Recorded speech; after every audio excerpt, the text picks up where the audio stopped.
You can now call in your questions to the Foreplay question voicemail. Dial 833-MY-4PLAY. That's 833-MY-4-PLAY. Or 833-694-7529. And leave your question, and we'll use the questions for our mailbag episodes. Hello again, and welcome to Foreplay Radio Sex Therapy. I'm your host, certified sex therapist Lori Watson, author of Wanting Sex Again, and blogger at Psychology Today and WebMD. And I have with me Dr. Adam Matthews, my co-host, who's a couples therapist, psychotherapist, and president of NCAMFT. Foreplay is dedicated to helping couples keep it hot. Each episode, we cover an aspect of sex that impacts your sex life and something that you can relate to. So if you find our discussions helpful, please give us a review on iTunes or Stitcher. We would love it if you would tell a friend about us. You can find us also on the web at foreplayrst.com. And if you have a comment or a topic that you'd like us to talk about, we'd love to hear from you. Please send them to us at info@foreplayrst.com. Thanks for listening. Now on to today's topic. Hey everybody, and welcome to Foreplay Radio Sex Therapy, where our goal is to help couples keep it hot.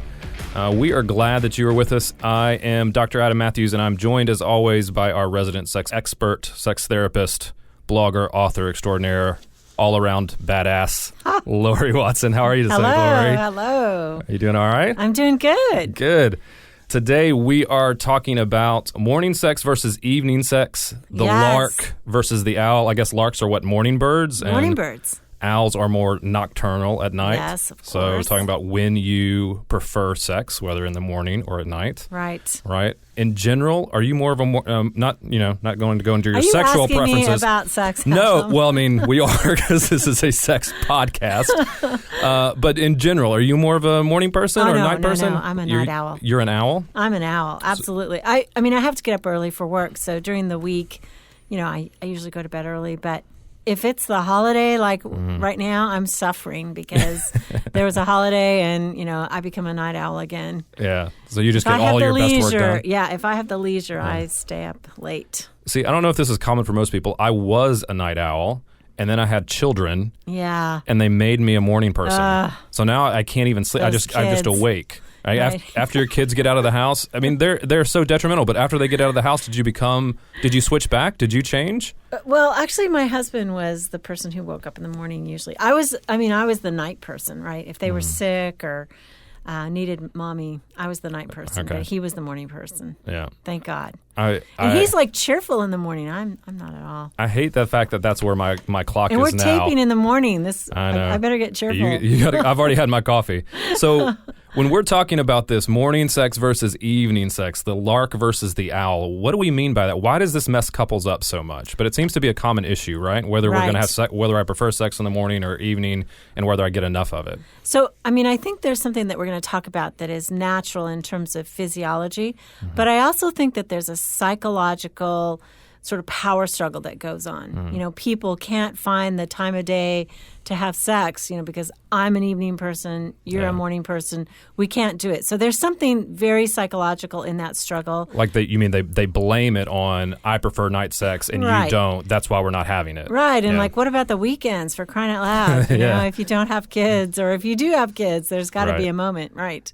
Right. But generally, there is a biological issue that's at stake. Because it seems to fall along gender lines, right? I mean, women prefer sex, or seem to prefer sex. Research shows between 11 p.m. and 2 a.m., right? Right. I don't know who's up at 1 a.m. Of course. doing it, but, okay, good for you. That makes perfect sense to me. I'm in bed. My children are asleep, so I'm sleeping. Anyway, men, though, prefer sex between 6 a.m. and 9 a.m., right? I know. And only 16% of men find that they want more sex at night. How do you explain this, Lori? How does that make sense? I know. It's really testosterone. Men have a rise of testosterone in the morning. So that's why men have erections in the morning and they feel sexual desire, whereas women, actually, that's their low point of the day. And women in general are governed monthly in cycles, not daily like men are. Men have much more of a wider range daily. Women have it's smaller in terms of their discrepancy from morning to evening. There is a slight rise of testosterone in the evening for women, but it's very minimal. Yeah. So I think there's something else at play in terms of why women want sex in the evening, and we can talk about that. Right. But by and large, those numbers for testosterone really back that up, right? For the men, certainly. Yeah. It's a 25 to 50% difference than throughout the rest of their day. So meaning they have 25 more to 50% more testosterone right. in the morning. Right. And in part that's because it builds up overnight, right? Yeah, like exactly. there's a build in that. And you're talking about how for women though, it's not as much fluctuation throughout the day. Men vary wildly in their testosterone levels throughout the day. It's in part why you could also blame that as why men are always thinking about sex, because their testosterone levels are there's spikes in general. This is the the hormone, right? That causes us to have physiological desire.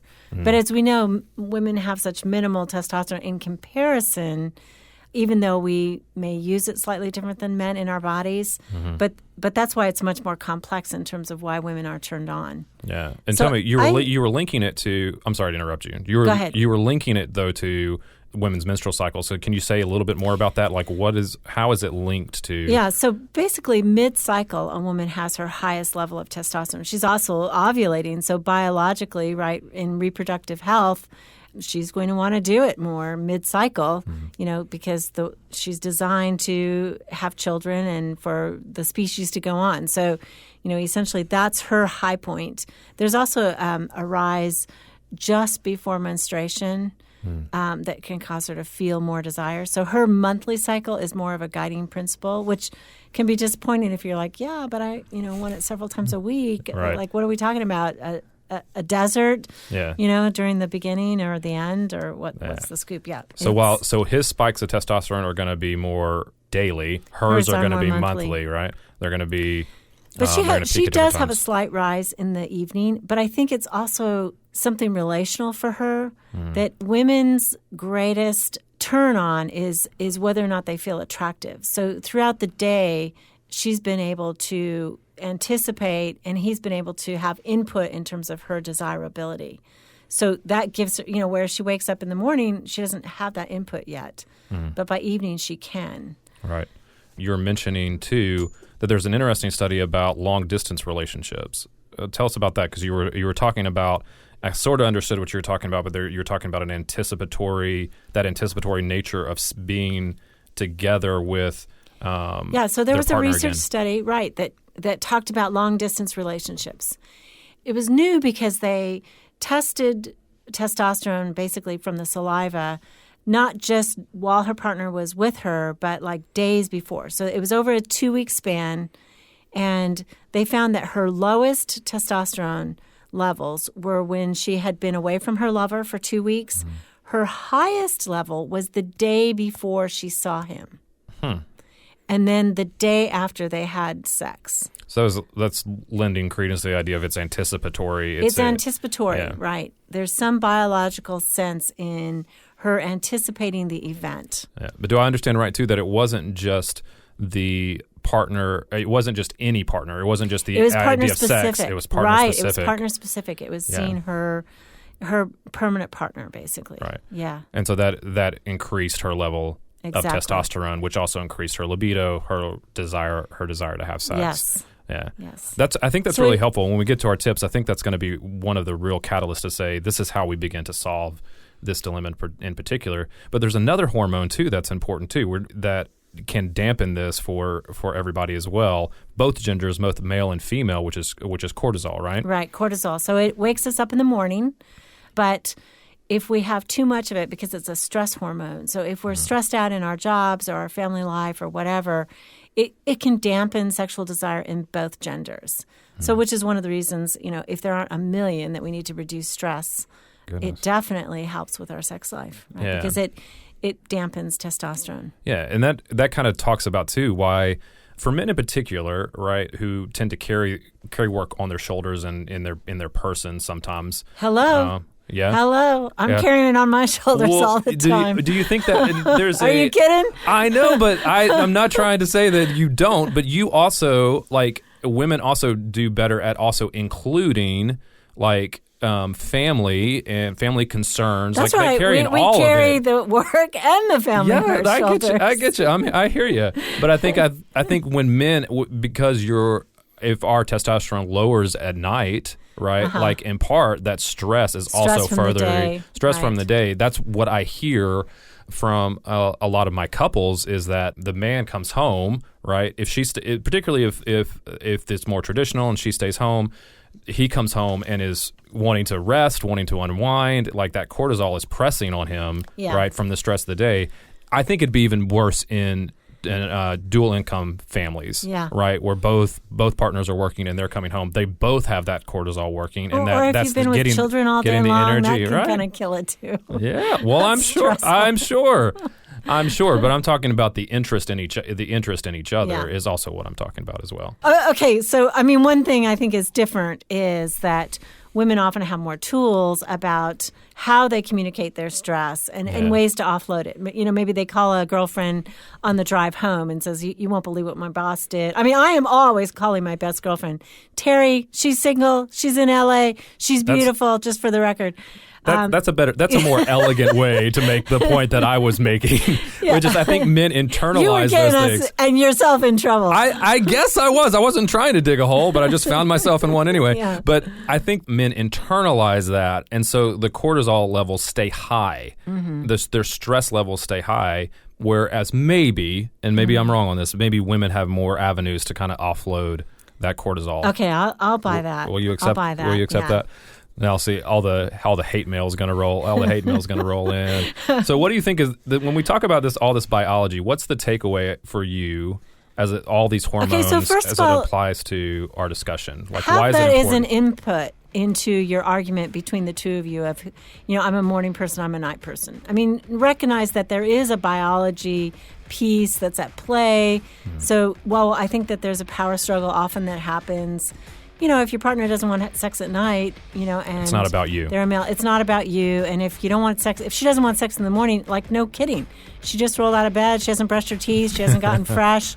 Wait, don't give away all our tips. Don't give away all our tips. Okay, we'll be back. We're going to come back after the break and talk about some tips for resolution for you larks and you owls, how to do it better and how to talk about it better. We'll be back after a bit.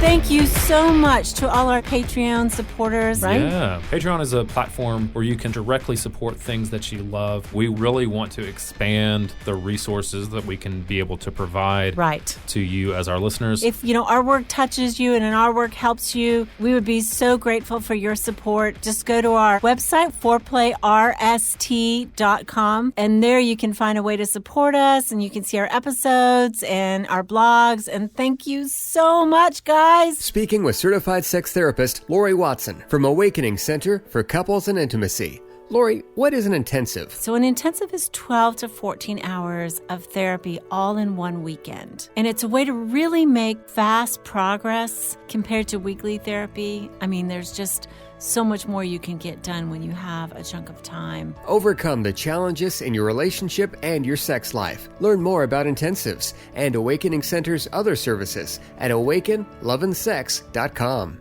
At Matthews Counseling, we believe it is our job to come alongside you in whatever difficult challenges of life you are in and help you rediscover hope and to find the strength that you have to face those challenges. We strive to create a safe and comfortable place for you to explore who you want to be and identify the obstacles standing in your way. Oftentimes, the first step toward finding help is the hardest, but it can also be the bravest. Give us a call at 919-587-8018. Find us online at matthewscounseling.net. We look forward to working with you.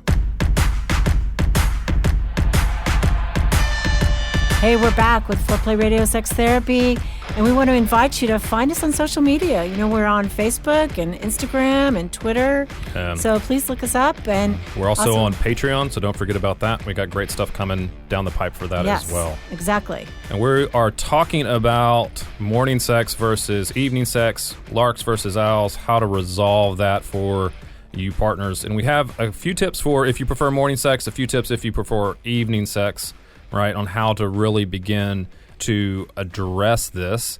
And you're kind of hitting on one of them when we were ending there, Lori, for if you prefer morning sex, right? Right. One of the things to do is to really go slower and to give your partner more time to get cleaned up, to get ready, brushing your teeth, all that kind of stuff, right? Right. Tammy Nelson, one of our cohorts who is a sex therapist, says, that it's all about cleanliness for women in the morning. That's one of the problems. She wants to take a quick shower, brush her teeth.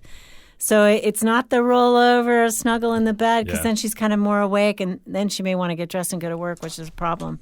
But but it's at least given a chance for the shower to happen, right? For the teeth brushing to happen, for making yourself a little more not presentable, but just a tad waking up, clean up. Yeah, exactly. Yeah. But you know what? If you do get to it, the studies show that both genders will perform better at work if they've had morning sex. Yeah. Like they are up and at 'em. It's like, go for it. This is great. Yeah. Ready to go. So when you're starting slower in that way, you can spend more time cuddling, possibly also giving way more compliments rather than the dirty talk that worked at 11 p.m. probably isn't going to work, right? When the sun gets up, right? Right? Right. We're all about clean in the morning. Yeah, that's right. Clean talk. One of the ways, and you mentioned this one too, focusing on the benefits of morning sex when you talk about it is going to help get your partner more on board with morning sex, right? And you're mentioning one of those that they perform better at work in the morning. They also, men have a higher level of another hormone called vasopressin, which drives emotional attachment, right? It is part of the, right? And it's part of the hormonal panel, essentially, that does. Yeah, so if he's got that going on early in the morning, you're saying he's feeling more connected all day long to her, which is good. Hopefully leading to more compliments, leading to night sex. Yeah.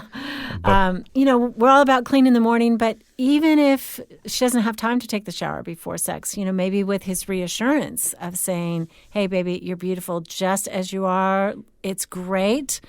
She can relax enough to have sex without that quick little cleanup first. Yeah. I think that's reframing morning sex as connection, right? As emotional connection, as wanting to start your day together, right? And as something that's going to propel you out throughout the day rather than just being all about sex. It's not just about the down and dirty, right? I mean, it's about the connection and bringing your relationship forward. Right, exactly. One of the other things too is that working out first, right? Getting up early, working out together, and then having sex. Why would this be a good thing to do? This would be a great thing to do, Adam, because we know that post-workout for about 30 minutes, both genders have a rise in terms of desire. And it also makes arousal easier. Right. So I'm sure that's going on in your household, right? You're both jumping up really early before the kids. Right, we're leaving the working kids. Out. We're leaving the kids, right? Yeah. Going to the gym together. We feel like 9 years old is a perfect time to be able to live our kids at home together now. I do think, though, that one of the things that we have done, but also that I think other couples can do is working out together is great if you can do it. If you can't, giving each other space to do that in the morning, right? Maybe she goes first to the gym for an hour, then comes home and relieves you with if you've got kids, and then you can go to the gym after that. But I think exercise becomes really vitally important, and doing it first thing in the morning can help give you space for that. Exactly. Right? And then another tip about morning sex is going to bed earlier, right? We do not talk enough about sleep. I think we might need to do a whole podcast about sleep. Who gets sleep? I mean, no one. Sleep is overrated. No, it's not overrated, Lori. It's important. It's vital. I'm going to fight for sleep in my life.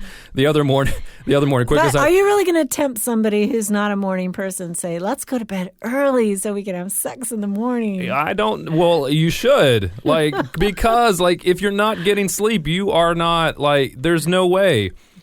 You've got to get sleep. I know, it's all about health too. It is. It's about health, but the sleep deprivation significantly lowers your testosterone levels. Okay. Come on now. Okay, yeah, you're right. Come on, get on board with me on this. For everybody. I need sleep. I'll need you to preach it. I need you to preach it to my children. It actually raises your cortisol.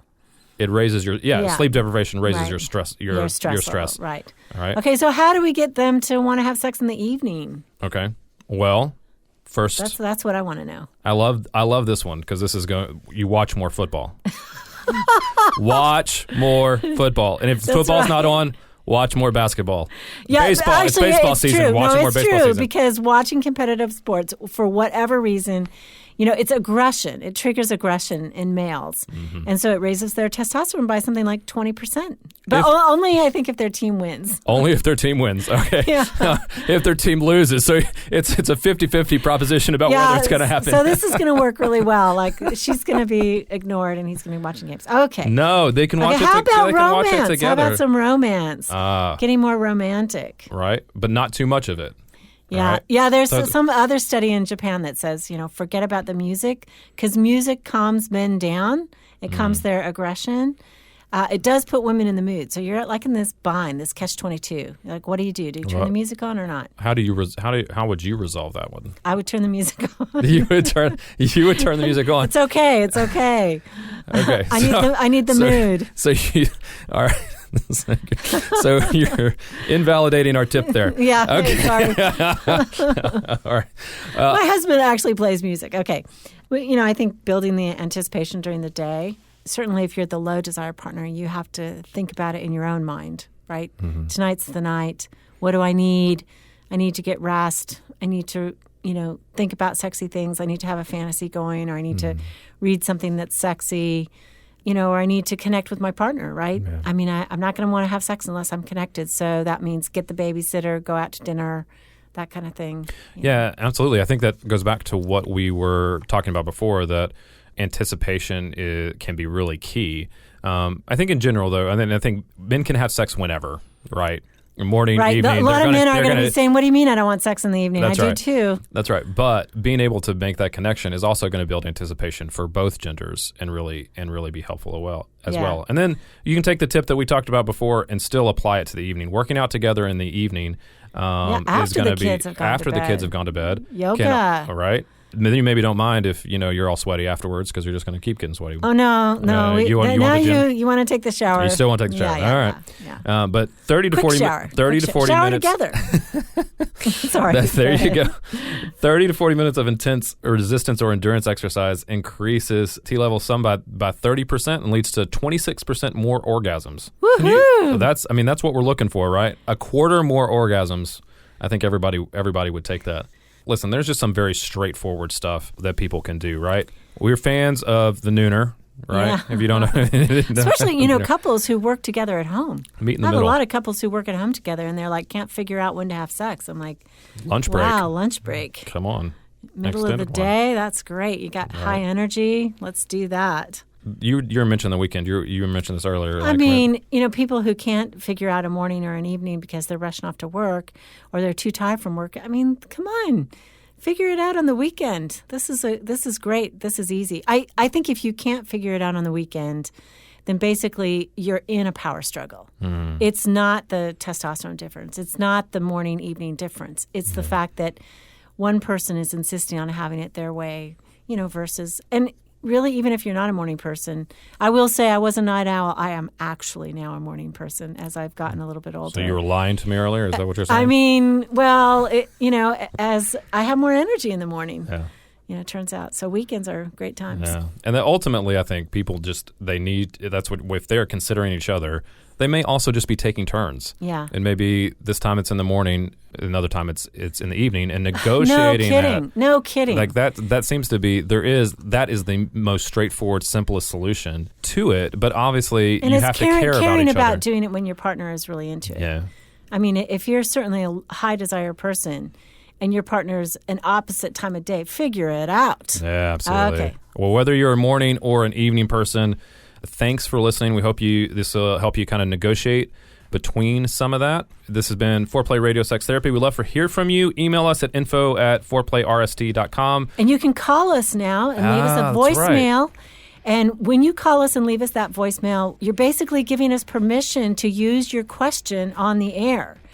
So we're going to be starting to answer your questions and actually play your voice. So, let us know. Email us if you have something else. We don't actually answer questions, but we take them into consideration, and that really helps drive our topics and our subjects. Yeah. So thanks so much for that. We hope you are out there keeping it hot. We'd love to hear from you. Until next time. Foreplay Radio Sex Therapy. Hey, help us stay on top here at Foreplay. We'd love it if you would subscribe and share it with your friends. And please take 1 sec and rate and review us. Thanks so much. All content is for entertainment purposes only and should not be considered as a substitute for therapy by a licensed clinician or as medical advice from a doctor.